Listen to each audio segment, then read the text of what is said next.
கற்றது உலகளவாகவும் கல்லாதது கைமண்ணளவாகவும் இருக்கட்டும்.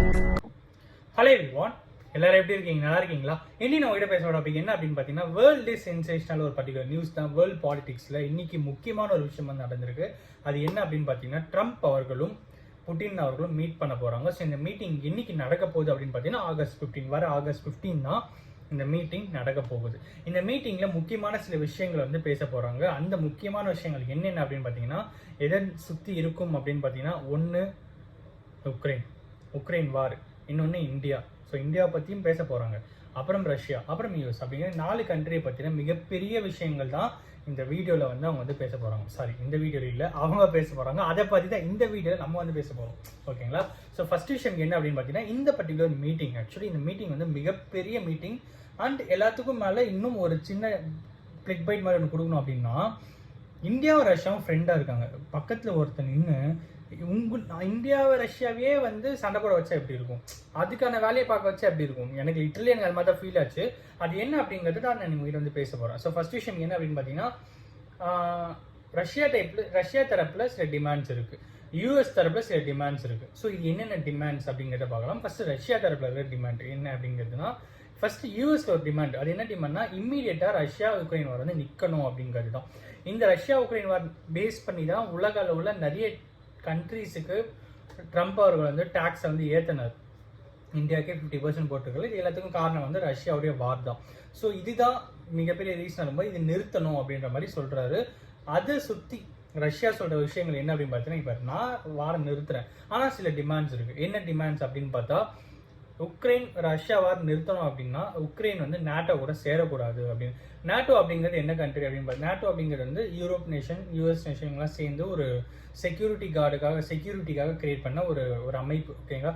ஸோ அந்த நேட்டோவில் இருக்கிற கண்ட்ரி, நேட்டோ சிம்பிளாக என்ன அப்படின்னு பார்த்தீங்கன்னா, இட் இஸ் லைக் ஒரு ட்ரஸ்ட், ஒரு கிளப் மாதிரி. நம்மளாம் வந்து கிளப் வச்சு ப்ரோட்டரி கிளப், இந்த மாதிரிலாம் நிறைய கிளப் இருக்கலாம். அது மாதிரி வந்து வேர்ல்டு வைட் அது ஒரு கிளப். அந்த கிளப் என்ன அப்படின்னு பார்த்தீங்கன்னா, கண்ட்ரிஸ் தான் போய் சேரும். எதுக்கு அப்படின்னு பார்த்தீங்கன்னா, இப்போ சின்ன சின்ன கண்ட்ரீஸ்லாம் வந்து அந்த நேட்டோவில் போய் சேர்ந்துப்பாங்க. இஃப் இன்கேஸ் அந்த சின்ன கண்ட்ரி ஏதாவது ப்ராப்ளம் வந்தால் நேட்டோ வந்து ஹெல்ப் பண்ணுவாங்க அந்த கண்ட்ரி வந்து டிஃபெண்ட் பண்ணுறதுக்கு. ஸோ இதுதான் நேட்டோ அப்படிங்கிறதுக்கான சாராம்சம். ஸோ இந்த நேட்டோவில் உக்ரைன் சேரத்துக்காக இருந்தாங்க. ஸோ அதை நிறுத்தணும் அப்படின்றது தான் ரஷ்யாவுடைய மெயின் விஷயமா இருக்கு. ரெண்டாவது என்ன அப்படின்னு பார்த்தா, உக்ரைனில் ஆல்மோஸ்ட் நிறைய பிளேசஸை ரஷ்யா வந்து ஆக்குபை பண்ணிட்டாங்க. ஓகேங்களா?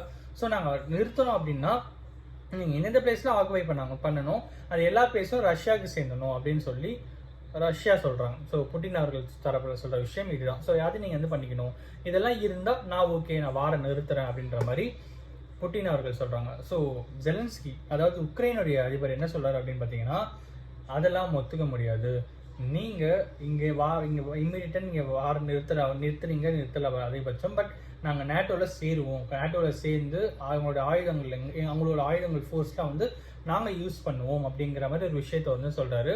நீங்கள் நிறுத்தலானாலும் நாங்கள் நேட்டோவில் சேருவோம் அப்படின்னு ஜெலன்ஸ்கி அவர்கள் சொல்கிறார்.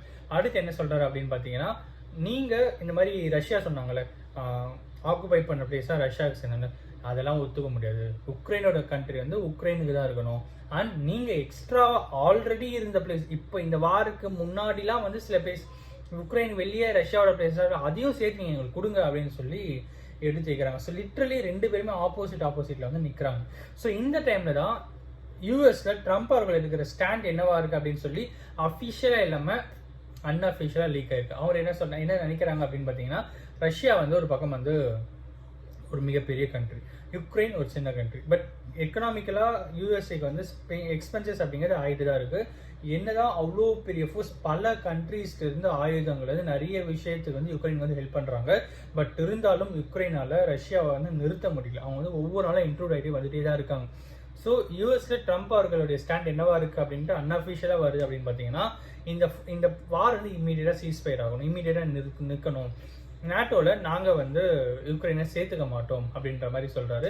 அடுத்த விஷயம் என்ன சொல்றாரு அப்படின்னு பார்த்தீங்கன்னா, இந்த பிளேஸ் எந்தெந்த பிளேஸ்லாம் ரஷ்யா ஆக்குபை பண்ணாங்களோ அந்த பிளேஸ்லாம் வந்து எலெக்ஷன் வைங்க, அந்த எலெக்ஷன் வச்சு அங்கே யார் ஜெயிக்கிறாங்களோ அவங்க அந்த பிளேஸ் ஆட்சி பண்ணிக்கணும். யுக்ரைன் ஜெயிச்சா யுக்ரைன் ஆட்சி பண்ணிட்டோம், ரஷ்யா ஜெயிச்சா ரஷ்யா ஆட்சி பண்ணட்டும் அப்படிங்கிற மாதிரி ஒரு ஸ்டாண்ட் எடுக்கிறாரு.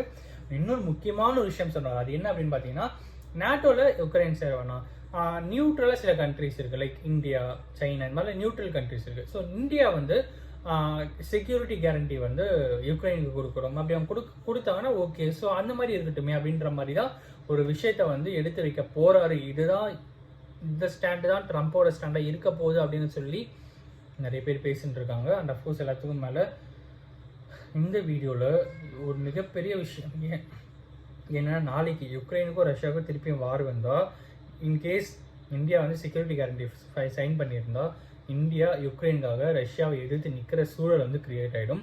ஸோ இந்த மாஸ்டர் மூவை தான் ட்ரம்ப் அவர்கள் பண்ணுறாரோ அப்படிங்கிறது தான் வந்து ஒரு சின்ன எனக்கு பர்சனலாக ஃபீல் ஆன ஒரு விஷயமானது. பட் இதுக்கு பின்னாடி இன்னும் நிறைய எக்ஸ்பர்ட்ஸுடைய கருத்துக்கள்லாம் என்னென்னவா இருக்கும் அப்படின்ட்டு கேட்கும்போது தான் இன்னுமே கியூரியாஸ் இருக்கும். பட் ஸோ ஃபார் August 15 இந்த பிளான் வந்து இந்த மீட்டிங் வந்து பிளான் பண்ணப்பட்டிருக்கு. அண்ட் இதில் நிறைய விஷயங்களும் நடக்க போகுது அப்படின்னு வந்து சொல்லியிருக்காங்க. அண்ட் ஸோ ஃபார் இதுதான் நியூஸு. இந்த வேர்ல்டு வைட் நியூஸ் அப்படிங்கிறது வந்து எப்போ எது எப்படி மாறுதுனே தெரிய மாட்டேது. If in case all of the things all goes down அப்படின்னா 50% டேக்ஸுங்கிறது குறையத்துக்கு கூடும். அண்ட் எல்லாத்துக்கும் மேலே இந்தியாவில் வந்து பிஸ்னஸ் திரும்பியும் வந்து யூஎஸ் கூட ரிப்பீட்டேட்டிவாக ஆகிறதுக்கான ரெஸ்யூம் வந்து ஸ்டார்ட் ஆகும். அப்புறம் வந்து ரஷ்யா யுக்ரைனுக்கான வார் வந்து நிற்கிறதுக்கு ஏற்படும். ஸோ நிறைய விஷயங்கள் வந்து இருக்குது. அண்ட் எல்லாத்துக்கும் மேலே இந்த மீட்டிங், அதாவது ட்ரம்ப் அவர்களும் புட்டின் அவர்களும் சேர்ந்து நடக்க போகிற மீட்டிங் எந்த அளவுக்கு சக்ஸஸ்ஃபுல்லாக இருக்க போகுது அப்படிங்கிறது நம்ம இன்னும் 2 to 3 டேஸில் வெயிட் பண்ணி பார்த்தா தெரிஞ்சிடும். அண்ட் அஃப்கோர்ஸ் எல்லாத்துக்கும் மேலே இந்த வீடியோ யாருன்னா ஒருத்தருக்கு நாலேஜ் தருங்கன்னு சொல்லி நான் நம்புகிறேன். Thank you so much.